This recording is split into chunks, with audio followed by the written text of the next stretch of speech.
ჭავშანჟილეთის ფილა, კერამიკული ტიპის.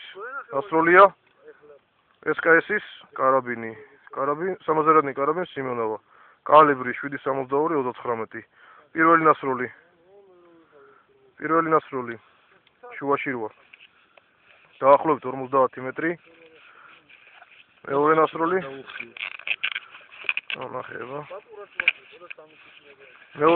მეოთხე კლასის დავშანჟილეთის ფილარი, კერამიკული ტიპის, როგორც აღნიშნეთ, კელარის ჩიხოლში, ხალათში.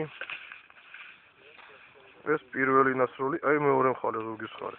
პირველი ნასროლი დაახლოებით 50 მეტრა, შესანიშნავი მოხვედრა. მეორე ნასროლი დაახლოებით 10 მეტრიდან, 10-15 მეტრი დაახლოებით. ორივე შემთხვევაში ყია შეჩერდა, ვერ გავიდა მეორე მხარეს. მეორე ნაწილი ჩვენე. ეს არის ზურგის მხარე. ასე რომ ძალიან საიმედო დაცვას განაპირობებს ასეთი ტიპის ჭავშანჟილეთი, ისე ძლიერი ვაზნისთვის როგორც არის 7.62-39. გამომდინარე აქედან ვერაფერს ვერ იზავს აღმოხედრილი ტყვია.